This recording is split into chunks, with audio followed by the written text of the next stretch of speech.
Hey guys, welcome to another episode of JavaScript Mock Interview. This is an interview series where I interview one of you, my audience, and record the session and upload on YouTube. Today's interview is not only about JavaScript, I also ask questions on CSS, HTML, and React. And today's interviewee is very smart, and let's see how he performs. And if you're not following the entire series, I'll provide a link here so you can do so. And welcome to Texit Tutorials. Let's start. So tell me like a little bit about you in terms of your experience in JavaScript and what's your level like between 1 to 10? Okay, I would say I started with the basic jQuery domain business and stuff in the initial stage of my career. I've been working since around 3 years and 9 months. Before that, I freelanced for around 1.5 years. I worked on a lot of jQuery initially, and then I was introduced to React like 2 years ago. So I'm in the learning phase. I would say I'm decently good. Okay. Okay. So I think you know all the core concepts. Okay. Great. All right. Let's get started. Okay. So here's a question. All right. So here's a question. Write a program that basically prints number between 1 to 100, but it has to be multiples of, if it multiples of 3. So let's say if you see 3, then you print fizz instead of number. And if it's a multiple of 5, then you print buzz. But if it's both 5 and 3, like 15, you would print fizz buzz. Okay, shall I start?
No.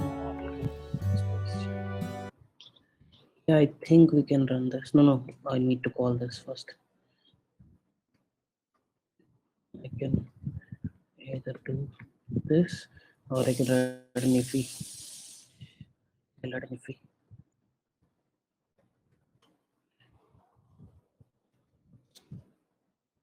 Should this work? Not really. No, this should work. Hey, I think we can run this. Yeah. Yes. Let's see. I don't see anything. I don't see any fizz buzz. I only see fizz and buzz.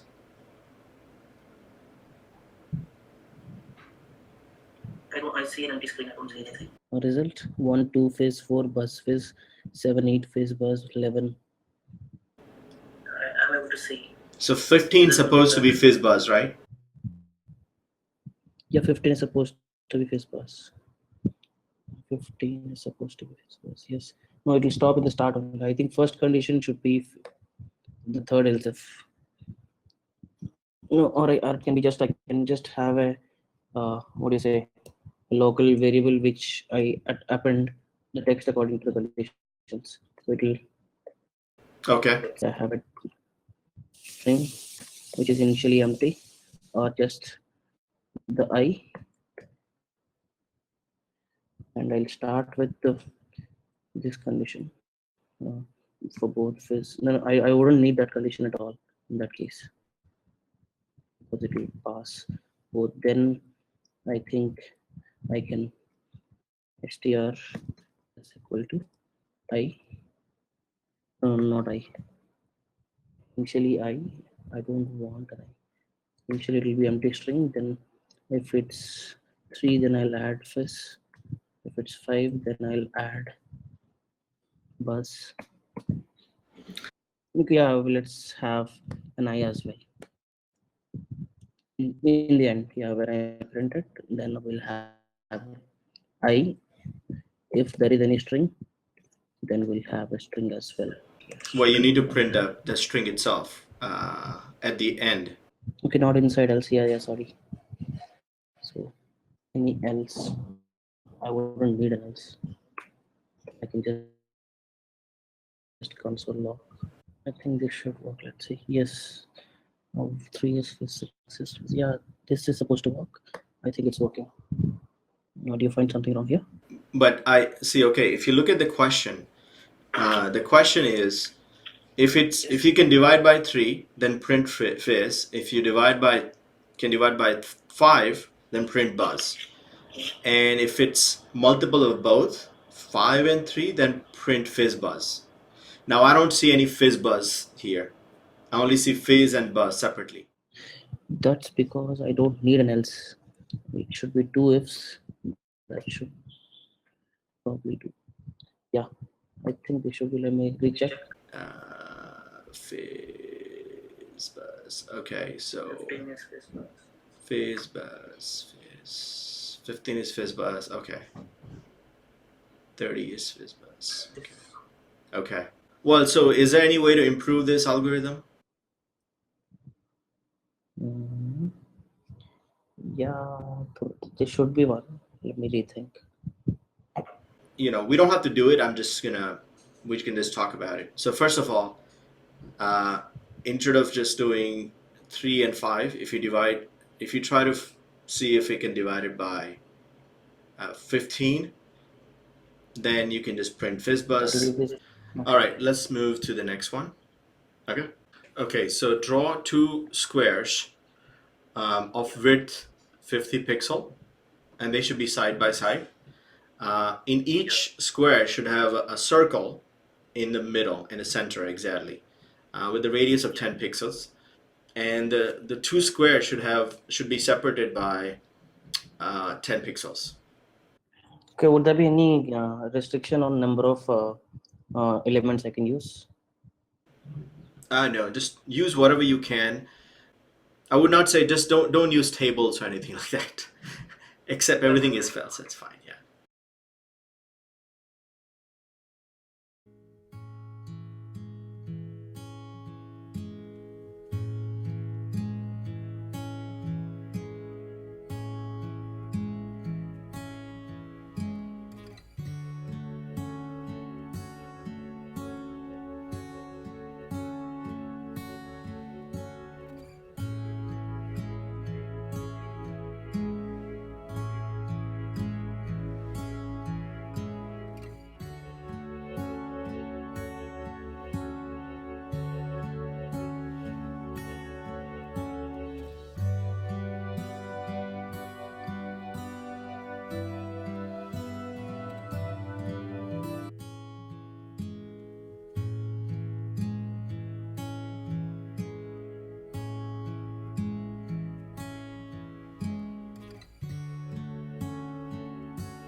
Yeah, I think I just made that.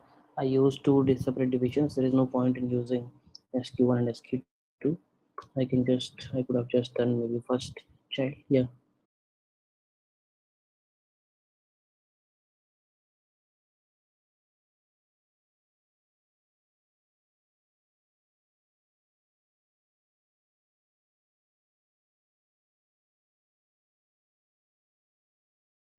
No, it's not. Okay, it should be. It's not. I think 10 pixel. It should be 11 pixel. It's 9 pixel. I need to do box sizing if I need exact 10 pixel.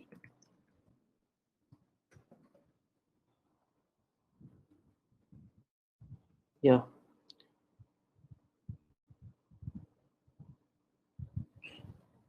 Yeah, I could. I use this. In case it's an icon or something, then in that case I would have used maybe after or before instead of a span. Let's change the requirement just a little bit. Instead of two, have three squares. Yeah, three squares.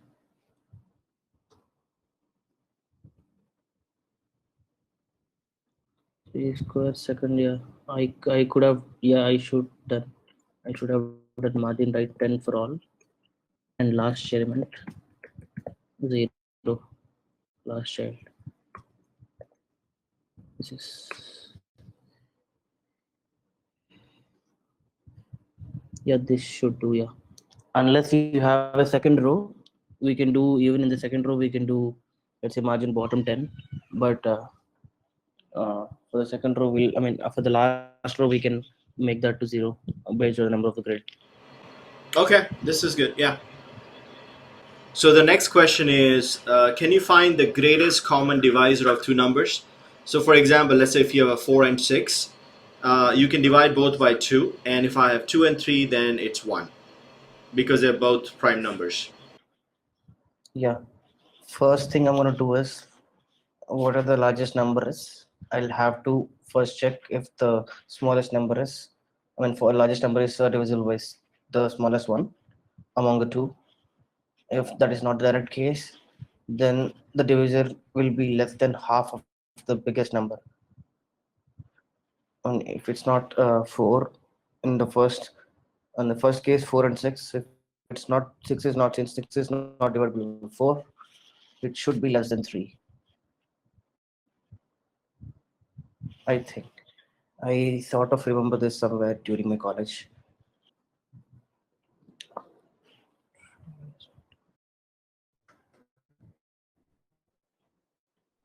So for example, in case of 5 and 15, is it gonna be 5 or 3? No, not 3. So It will be yeah, in case of 5 and 15, it would be 5, right? yes.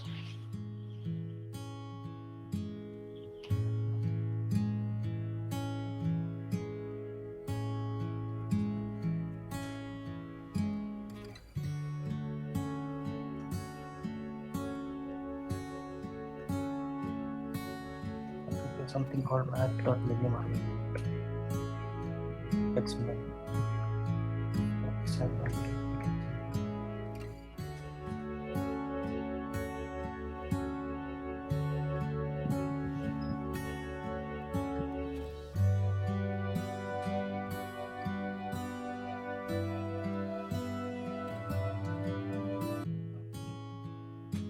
X and up to 5 or else X.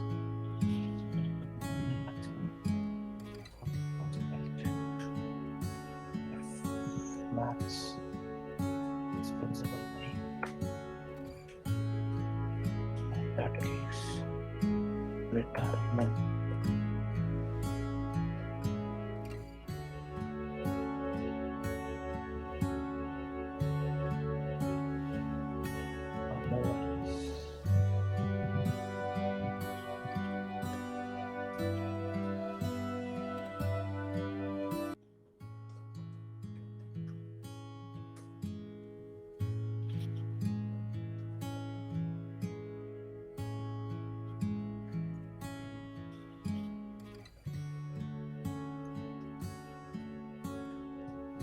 start from 1.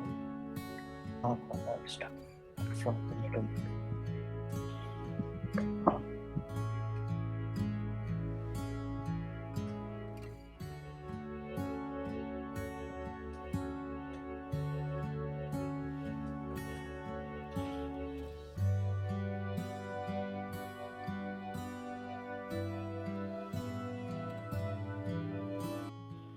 I might check.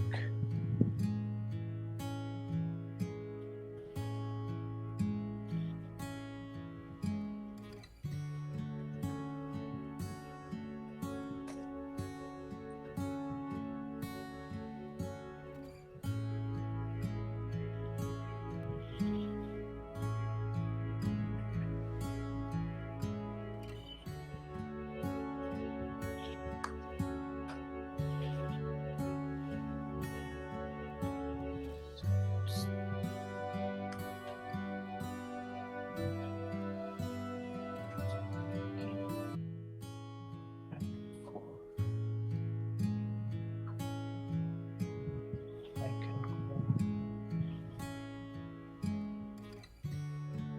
I can look at that.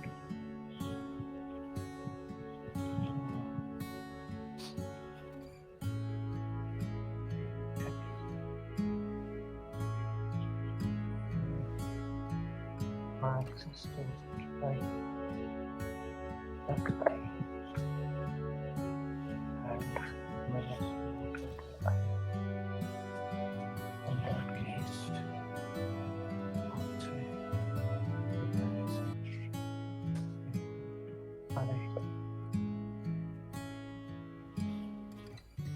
in the end it's going to be 1. I will click down.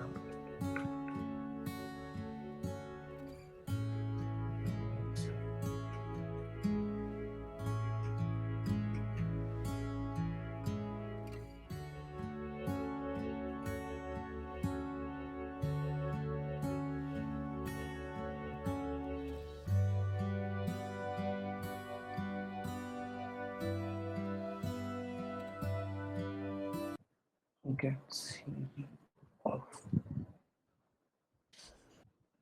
So I didn't get the correct answer yet. I'm asking if I have failed terribly or am I going anywhere wrong. I'm going all the way, I'm sure of that, but I'm not really sure where. Okay, it's getting 1. It cannot be 1. So where do I miss? Yeah, I can always return it. Or let's say I have to find all, I would all the possible, in this particular place, I can just return it directly.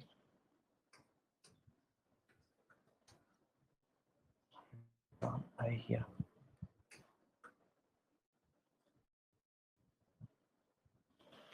If I don't return, anyways, it will if I do 2 and 3.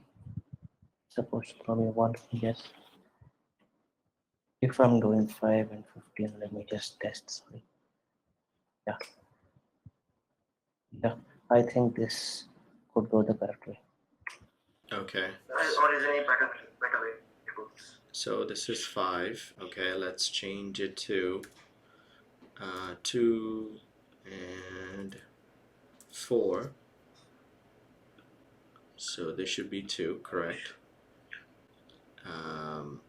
Let's say 20 and 30 Should be 10. should be 10. I'm just gonna throw some weird ones out. Okay.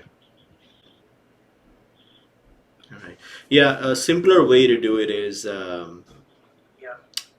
using recursion. Let me ask you a React question. Sure. Okay.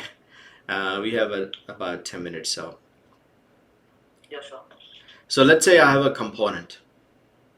Yes. Okay. Which keeps a score. Okay. Yeah. Or think of football game. Okay, and football game, the scores are usually like 1, 2. It's not a huge number, right? So the Yes. players don't score every minute or every 5 minutes, right? They score quite less, right? So let's say if you build a UI where you have simple score that is updated whenever the score is updated from the server, right? So you can do a couple of ways. You can just keep polling every 2 seconds, right? To see if the score is updated. And you get the new score, uh, and then you only update if the yeah you only update the score if it's a different than what's the previous score. Yes. You can check that on the should component update and return false if that is a simpler way. Or I can do, yeah, I can check. I mean, in the should component update method, in the lifecycle method, yeah, there I would have accessibility to the previous state and the current, I mean, previous props and the current props, and the previous state and the current state as well. I think two of them. Then I can compare, check and compare if the score is not what it was. Then only I can return true. Otherwise, I can just return false, which by default should component update return true. So by which makes it re-render. So if I just return false, it won't render it again. That's one of the performance things. Should update Okay. method Yeah. right there you Yes. check the previous state and the current state and see if new state, and if it changed then you do render, otherwise you just return false, right? Okay. Is there any different other There's one method? method. Yeah, I can. I think I can use.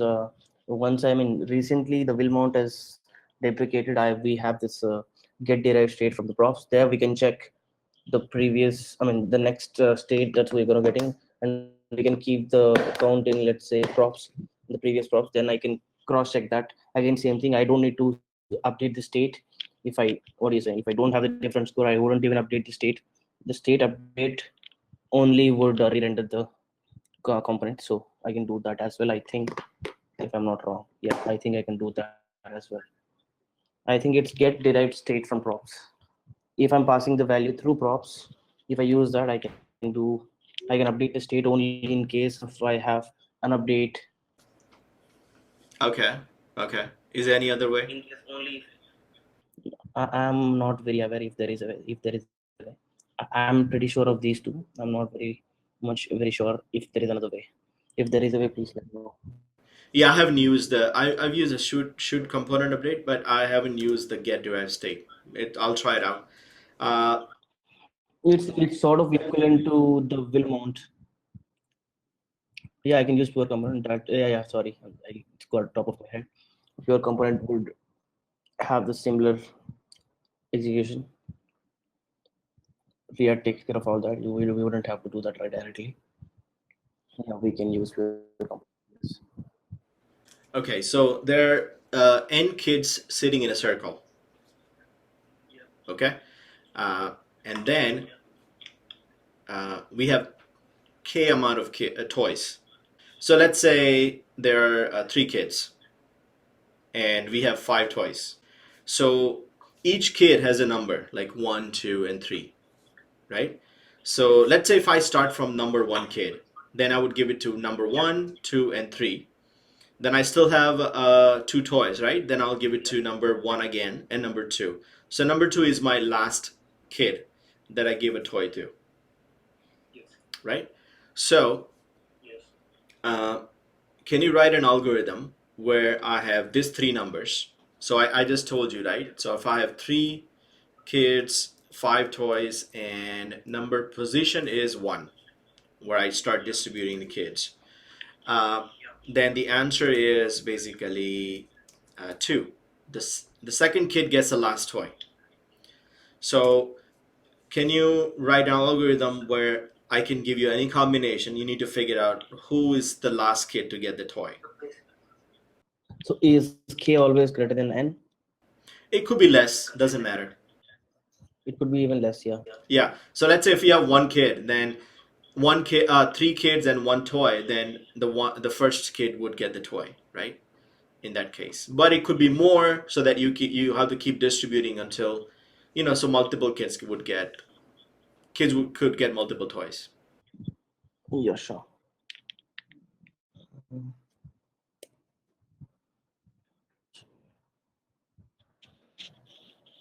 Start with the position.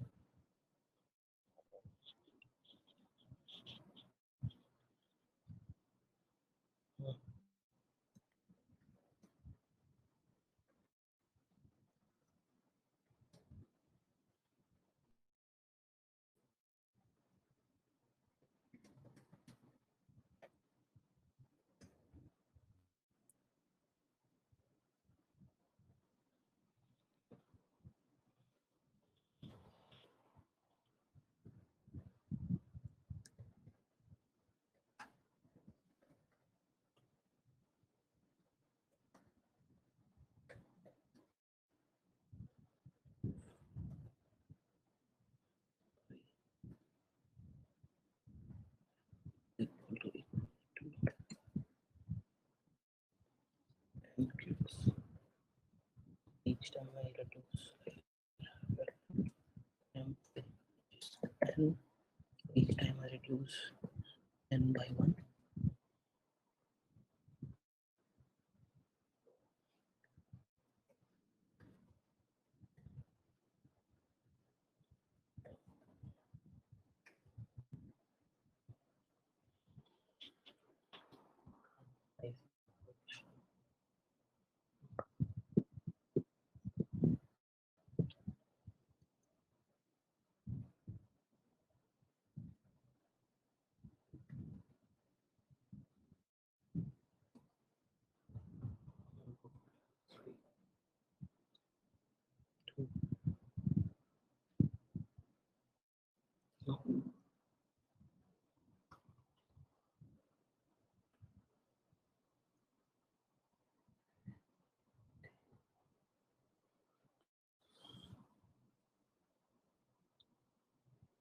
Okay.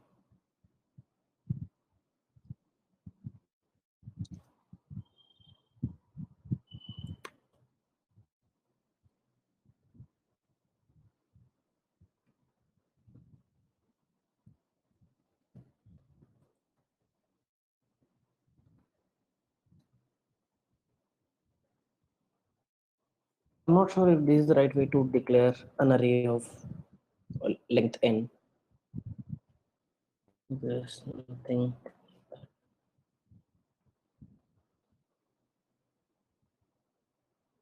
n times.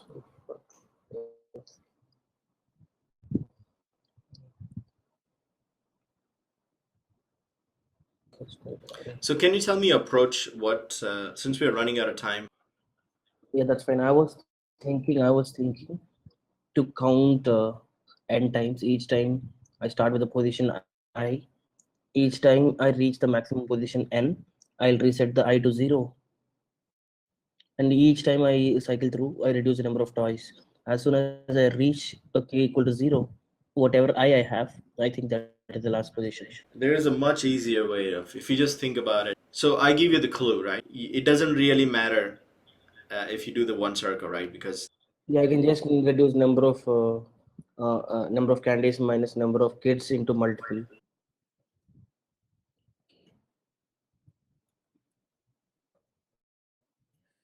Okay.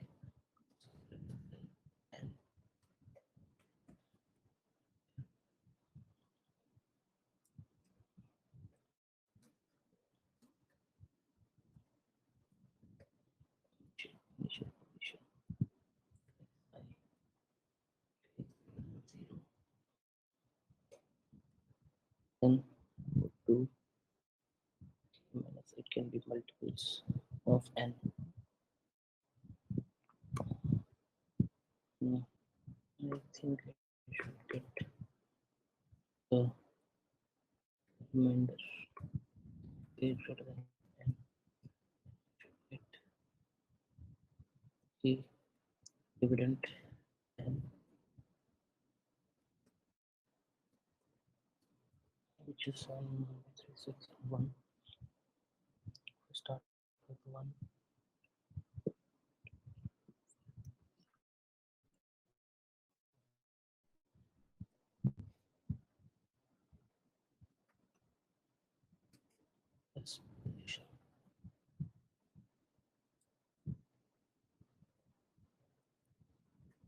Hmm. Maybe I can do this. I'm not really sure. If it's less than it, it has to be n plus 1.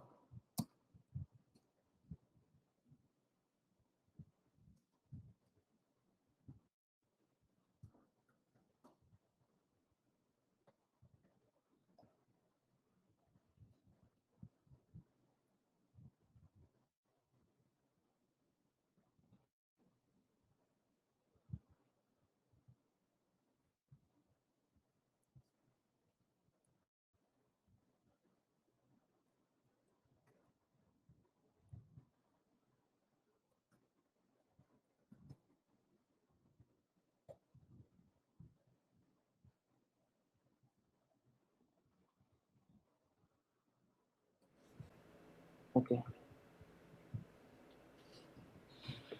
What is plus 2 here? Let's say 371. The example you gave me is 3 and 5 and 1, right?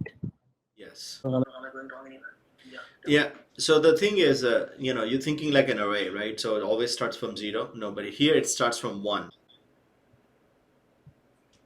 Okay, makes sense. I, Is it what this is what you were saying? You were suggesting? all right. So that's about it. I think your JavaScript level is pretty good. I would just suggest, when you get a question, just look at the, algorithm and just think before you start coding. That's the only thing I would suggest.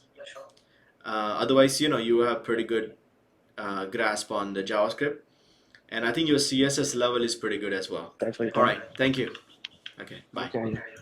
I hope you learned something from this video. And if you did, please